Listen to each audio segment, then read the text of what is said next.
Good.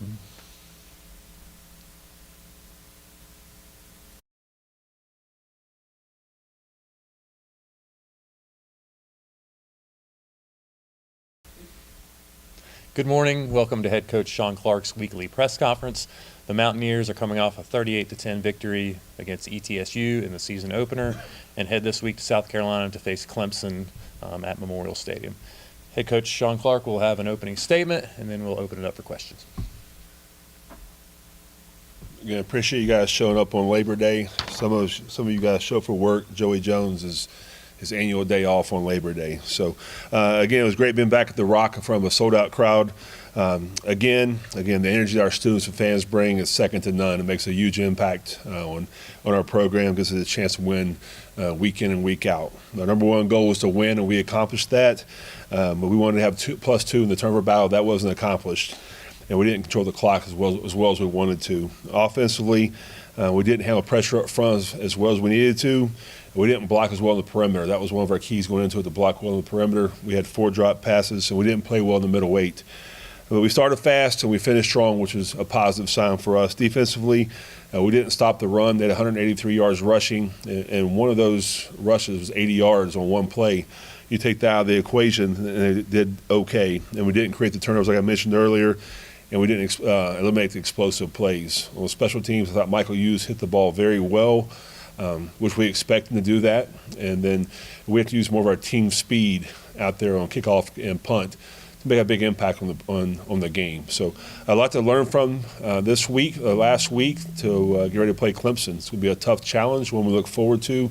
Again, I have a lot of respect for Coach Sweeney and what he does in his program. You look over the years he's been there, and they've competed for championships year in and year out. We have a lot of respect for them, and again, with the player very best to have a chance to win on Saturday. David Ware, 24/7 Sports. Sean, kind of piggybacking off your commentary about turnovers, you weren't able to turn them over, but it felt like relative to King at quarterback, you got a lot of pressure. You guys got him moving. You made him uncomfortable. He certainly had what I would classify as an inaccurate day throwing the ball. Were you pretty pleased that even though the turnovers didn't come, you put him in some situations that made him inefficient throwing the ball? Yeah, we did. I thought we played well up from the defensive line in our outside linebacker position. I think we got 2 or 3 sacks. I think we could have had 7 if we had our eyes open and got to him. But again, we did. We had to apply more pressure with a 4-man rush. But again, I think it speaks to what we've done with Coach McDaniel. We rotated a lot of players there. I think we played 7 or 8 on the defensive line, which will help us in the future. So again, a good job, not great. We expect more from that unit, and again, we'll get that fixed this week as we go on. Understanding that you're always going to pay special attention to offensive line, and you mentioned a couple of things in your opening address there.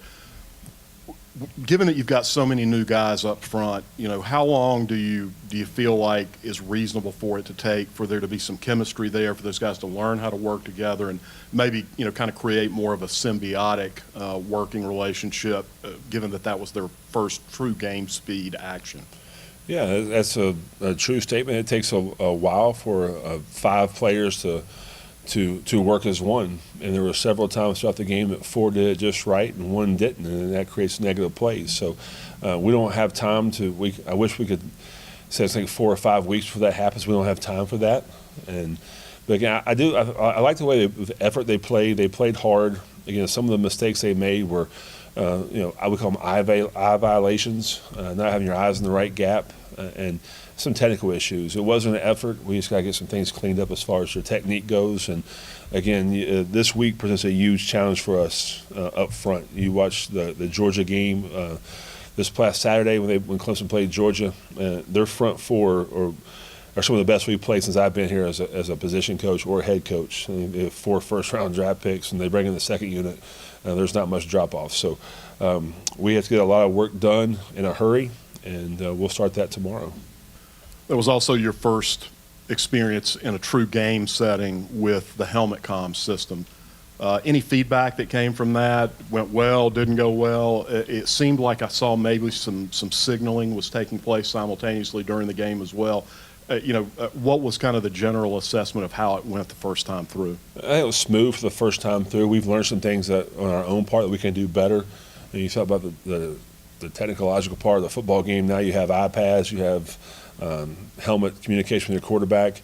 It happens a lot faster than what you think. By the time the ball is set and the ball is ready for play, the clock's down to 20 seconds and it cuts off at 15 seconds. So it wasn't that big of an impact. We were able to talk early to Joey and guys on defense, and it helps for sure. But again, our kids have to go out and still play, and they have to be able to execute. So we're not going to make a bigger deal than what it is, but we'll continue to work on that. Last question for me. How did you guys come out of the game health-wise? I noticed Garner Langlow was in at right tackle towards the end of the game. I didn't notice anyone else seeming significantly injured. What was the health report? We came out healthy, and that was good to see. We wanted to get Garner some right tackle reps throughout the game, and the opportunity presented itself. And again, you'll probably see more of that going forward. We want to play 7 or 8 offensive linemen. Some guys that got in late did show some good signs of being able to play for us in the future. But that was just when we want to get some Schrader series off and get Gardner in there at right tackle. Marvin Parker with WLOS Asheville. More than 5 people got the touches rushing the ball. More than 5 people got catches, and it seems like north of 20 had tackles. Is that number variety something you strive for? Was it just something for week 1, or how do you carry that from week 1 to week 2? We want to make sure we play a lot of players, and we did. That was one of our goals to go into the game, to make sure we played several players, because we have a lot of playmakers on our football team. And then, defensively, I think we played 33 total, I believe, in the game, which is going to help us in the future. Some guys we weren't expecting to do as well as they did really made some plays out there. And on offense, you mentioned, we have 6 receivers can play anywhere in our conference, and we have 4 running backs. So there's different packages we have for different players to go in and to make an immediate impact for us. And by doing that, your players know when their number is called what their play is going to be. So we'll continue to play a lot of players. I think that's going to boast for us in the future because, again, we have a long season ahead of us, and we want to make sure that those guys are ready to play and have an immediate impact. If I was correct with the box score, 0 points allowed in the first quarter, 0 points allowed in the fourth quarter, just the message of what you gave your team to open and close on the strongest note possible. Well, that was one of our keys, to go ahead and start fast and finish strong. And if you look back through history, that's been our Achilles heel in some ways. The second and third quarter, we've always started fast, and we've always finished strong, but we have to find a way to play better in the middle. And that's what we talk about all the time, the middle 8. That's the last 4 minutes of the first half and the first 4 of the second half. And whenever we win that battle, those 8 minutes, we've been very successful here. So we went back and addressed it. How we do things at halftime, it's something we can do different. But we have adjusted with our team and our coaches, and we hope to improve on that this week. Every game is just one game, but sometimes some games are different. I know last week, or the month leading into it, Clemson kind of prepped for a loud atmosphere, especially head comp communication. Do you guys doing anything to prepare for maybe the noise of Death Valley and just playing Clemson? No, it's going to be a hostile environment. It's, again, one of the best environments of all college football, and they have a very passionate fan base like ours.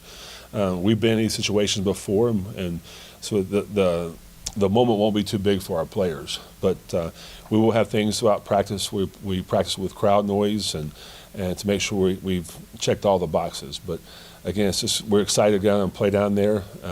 Again, I say it all the time, this is a place you dream about playing, and our kids will be ready to play for it Saturday. And then just maybe it's something really special for the fans of the region. You have App, you have Clemson, a lot of crossover in alumni and community. Just how important this is for the upstate of South Carolina, Western North Carolina, and just this region of the country. No, it's great to play teams that you can drive within driving distance. It'll take us, I think, 3.5 hours to get down there.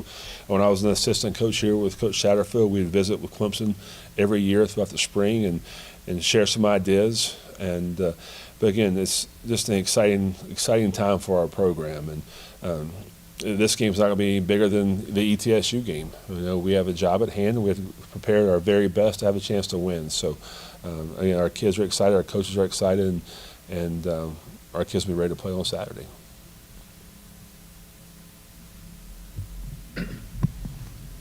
David Rogers, High Country Sports.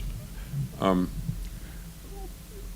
State has a sort of a history of being the giant killer in Division I football. How do you think the reputation has evolved over the last few years? With you've had performances against Penn State, Tennessee. Can you surprise anybody anymore? No, people say we're the giant killers. We expect to win big games, and so that I guess the secret's out that we play well in big games. But again, it's you watch the tape, and they have a very good football team. They just happen to play one of the best in the country on Saturday, and you look at it with 6-0 at halftime, and the game score is what it is, but they gave Georgia all they wanted for 3 quarters. So we know the offensive coordinator there, Garrett Riley.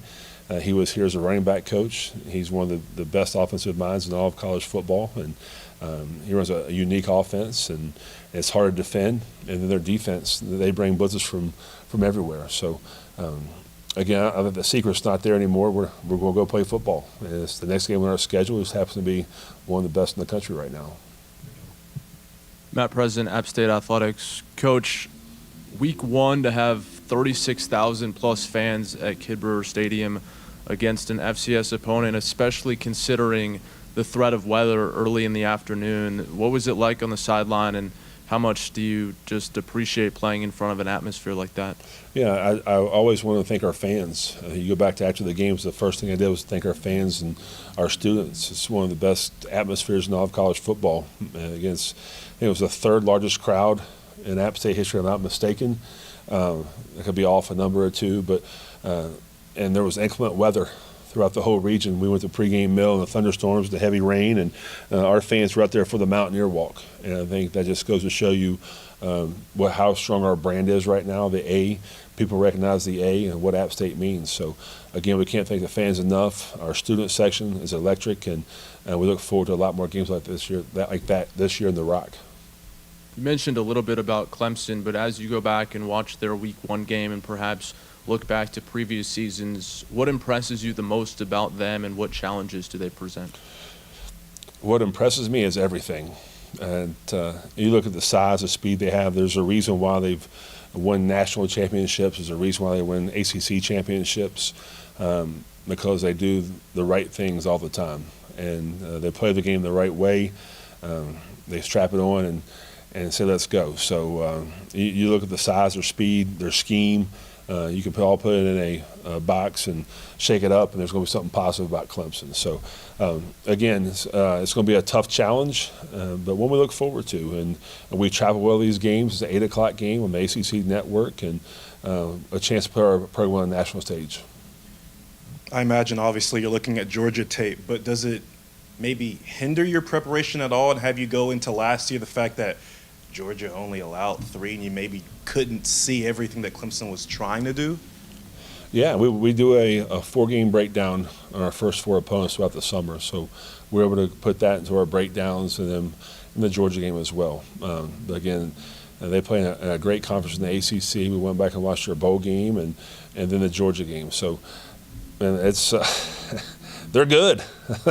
So what else can you say? And but it's a challenge we look forward to. And again, we want to make sure we make App State proud this weekend.